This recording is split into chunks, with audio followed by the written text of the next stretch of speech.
Hey everybody, welcome to Beyond the Black Shirt. Thank you guys so much for supporting our channel, being a Patreon, and I'm very excited to share with you a awesome gun that I've had for a while. So I've had some people ask me about this gun because they've watched concealed carry channel, and I don't touch on these things because they're really not concealed carry guns per se. But what I'm going to show you today is my arsenal. I'm going to show you my arsenal. Oh, Travis, I know you're going to get a kick out of that. This is a SAM7K-44R. Arsenal calls this the Genesis. This exact model is not really available. They've kind of come out with newer models. So I got this like as the first generation of, their production to these Genesis line of guns. It is bad ass. I love everything about this. People who have shot this gun who are AR guys, after they shoot it, I can see the wheels turning in their head and they're like, oh, I could see myself owning an AK. Hell yeah, you could, especially if it's this. I really like this gun. I'll go over the specs and stuff like that with it, but one of the things that kind of led me to this gun is the reputation Arsenal has in the AK community. I owned an AK before. It was a Zastava. It was a cool little gun. It was one of the little pistols, and it was cool. But the problem is every single thing I wanted to add to it, and keep in mind, this was probably 7-8 years ago that I got it, and the problem is every single accessory had to really be retrofitted to the gun. It wasn't something that you had as much, I don't know, in a way, like aftermarket support for the AK pistols. So I ended up selling it, and I kept kicking myself. I was like, man, I regret it. Man, I regret it. And at the time, I couldn't really afford, to get something really cool that I really wanted to afford. So, you know what I mean? I saved my money and I kept my eye out for Arsenal, for Krebs Customs. I wanted something like that, something more modern take on an AK, not something wood. So I wanted a black rifle, you know what I mean? I wanted a pistol as well. I didn't want a rifle because I found that the AK platform is not necessarily optimized for long distance accuracy, and that's fine. I have other guns for long distance accuracy. I wanted something that was going to really maximize the AK platform, and what I ended up finding was that a pistol just kind of fit the bill. And I went down the list of who makes the best AKs out there. Arsenal kept popping up, and I was like, oh man, I got to get my hands on one of these milled receivers. They're heavy. People say, oh, they're so much heavier. I don't think that this thing is really that heavy, even with all the shit that I got on it at this point. I still don't think it's that heavy. But some of the things that attracted me to this was the hot die hammer forging process they use. So the receiver, the bolt carrier, and the trigger hooks, this is a double trigger hook system, are all hot die hammer forged. This thing is built like a tank, and they use a 5-ton press. Majority, if not all, the other milled receivers, they take bar stock and then they mill them down. So the way that they mill these and build these is just, in my opinion, better. So that was one of the things that attracted me. The hammer forged barrel, also again, very attractive. And I'm very attracted to those on other pistols and other rifles as well. The other thing that attracted me was the chrome plating they do on the bore and the chamber. So everything kind of fitted what I was looking for. I wanted one AK to just do the job and do it well and pretty much maximize this platform. So to give you an idea, when you buy this gun, it's gonna, stop here at the rear and this has a Picatinny rail from the factory, and then it will basically stop right about here where I have this thread reducer. The overall length right there is 18 inches. This is a pretty small gun. Sitting as it sits right now, we're probably looking at about, 28 inches maybe right now. I'd have to get it all measured out, and it depends on if I'm using the blast shield or not, or if I'm running a suppressor on it, of course. But it's small, it's compact. I have the SB Tactical folding brace on there, the triangle brace, and this works really well, especially if you wanted to tuck it in, and it's going to sit up nice and tight against the receiver there. So overall, I just love this gun. And like I was saying, guys with ARs who shoot this gun, they're like, okay, I could see myself owning an AK, that's for sure. And it's like, yeah, you could, because this gun is freaking awesome. I can just kind of throw it around and maneuver it around however I need to. It shoots so well, has virtually no recoil. It's amazing. I'll start at the front here so you can see what we got going on. Up front, I have an ASR, Silencer Co. ASR blast shield. Now, usually, if I'm shooting indoors, I'll run the blast shield just because there's a lot of concussion coming out of that break. Or if I'm shooting near people, just to be a nice neighbor. So the brake that I have on this is the 3-port muzzle brake from Silencer Co. It's the 5/8x24 muzzle brake. Works really, really well. It does have quite a bit of concussion, especially on such a short barrel. This barrel is only 8.5 inches. So that was another reason why I chose this, is it was just long enough to fall within the guidelines, or at least what Silencer Co. says. Here's the minimum barrel length for using an Omega 300 suppressor. That was a big plus right there. I had to do a thread reducer. So the factory nut that comes on the end is enormous, and the threads on this thing are humongous. So I had to do a thread reducer down to the 5/8x24, and this is a Griffin Armament thread reducer. The quad rail actually came from the factory on this gun, so that was a big plus right there, because I didn't want to have the plastic. I wanted to be able to run some other things like a hand stop, and then I also wanted to put on a quick detach, a sling mount on there too. The hand stop that I have on this is actually a reverse thumb rest from my Macaroni Glock 19 chassis from this little guy right here. So you can actually see it right here. There it is. And what I did was I just flipped it upside down and put it on the pick rail on the bottom of this. Boom, done. So if you need to get any of those, it's the CAA Macaroni thumb stop. And you just order those on like Optics Planet, pop it on there, good to go. The quick detach sling mount was actually the one that came from the factory with the gun. So I just took it off the back pick rail, off the trunnion, and I just slapped it on the front rail, and it works out really well. The optic that I have on here, it's not my favorite. It's a Strike Fire, nothing too crazy, flip up caps, which is cool.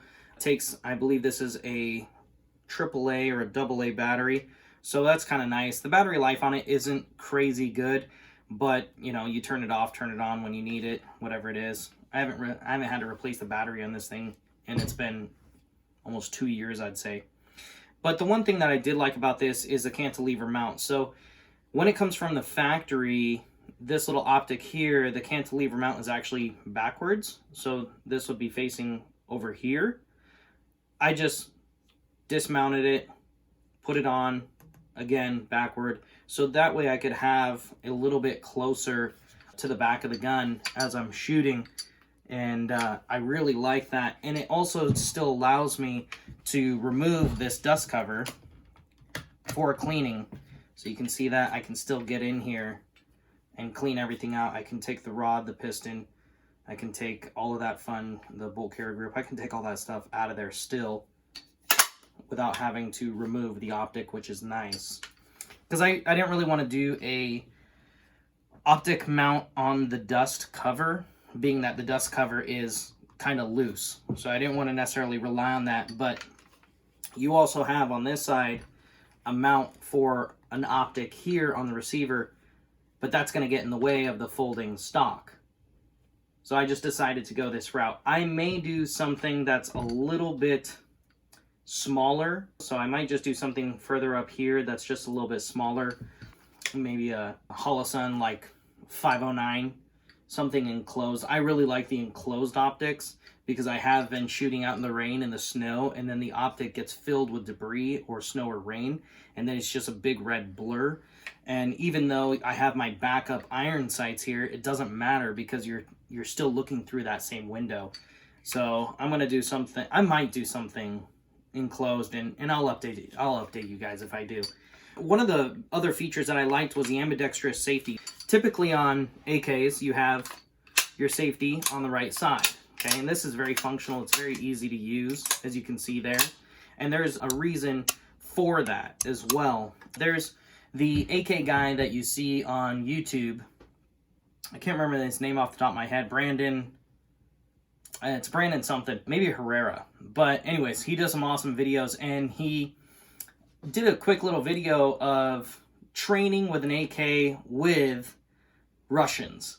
And I watched a video. It was really cool, and I'd love to go do something like that. But he talks about, you know, the way that the AK is built and why it was built that way, and it's actually a very, very safe platform. There's certain things that they went through to make sure that you as a shooter, it's very, if you shoot the AK platform the way it's supposed to be shot and the way it's supposed to be ran, it's very difficult for you to do like a misfire or kind of f up in a way. So, you know, of course, it's a very reliable platform. But I just saw that, and you know, of course, you see all these guys doing all these funky tactical reloads and all this different shit going on, and the way that he simplified it was like, oh, wow, that's okay, that makes sense, right? I do like the ambidextrous safety, though, which is kind of cool on these, because you have it right down here. I do wish on this that the safe was back and then the fire was forward. That's like how the Galil is. I wish that it was like that. That would have been cooler in my opinion. But, you know, overall, the grip is nice. Nice grip to it. Nice grip angle. And then, of course, firing this gun is just awesome. Oh, it like has no kick to it too. You can hold on to the mag. Here, I'll show you guys. Here I have a 20 rounder mag pull. P-mag right there. You can hold on to it right there. Get it nice and tucked up into your shoulder. So this is the thing is, you know, you're holding here, here's your firing hand, and you can manipulate your safety with your firing hand. You can manipulate the charging handle with your firing hand. So the thing is, you won't accidentally charge it. If my hand is off the trigger, you won't accidentally charge it because, well, your hand is off the trigger, you know? Yeah, everything's done this way. It's just meant to be pinned up against your shoulder, which is awesome, and it shoots amazingly well. I have it so you can hold it like this. You can get out there a little bit more, kind of get that C-clamp grip on there if you wanted to, and boom, boom. Just awesome. I do wish that the SB brace was a little bit shorter for me, but you're supposed to be using this with your arm through it, so. Whoops. Below that SB tactical brace, I have a mag pull quick detach sling mount at the bottom of that pick rail too. But overall, really like that. So you got a 20 rounder on the right there. Here's what it's gonna look like with the 30 rounder. Boom. I don't have a drum for it yet. I'm gonna get a drum for it. That's gonna be sweet. Both of these feed really well. Because of it being the milled receiver, there are some magazines that it doesn't like Tapco, but nobody likes Tapco magazines anyways. Let me show you what this looks like suppressed, because I do run this suppressed often. So here we have the Silencer Co. Omega 300 ASR mount. Check that baby out. Got to complete the... Look at this. Ooh, yes. Awesome. Tell me that this is not awesome. I know, right? And this shoots so smooth, crazy smooth, you guys. I wanted to show you this because this is probably my most asked about gun that, you know, you'll see on the channel where people are like, is that, you know, tell me about that gun behind you. What is it? It took me a while to decide on it because back then the price, I think this gun was about $1,250 or maybe $1,300 a few years ago.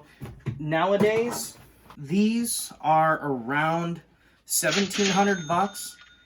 I don't think that that's actually a bad price considering everything else that's going on, considering also like the Galil pistol without the brace it's about $1,700 or $1,800.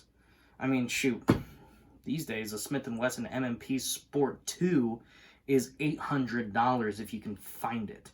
I think craftsmanship, quality, shootability, ammo, availability, and affordability, this gun will pay for itself. It'll pay for that, you know, $500-$600 difference like that.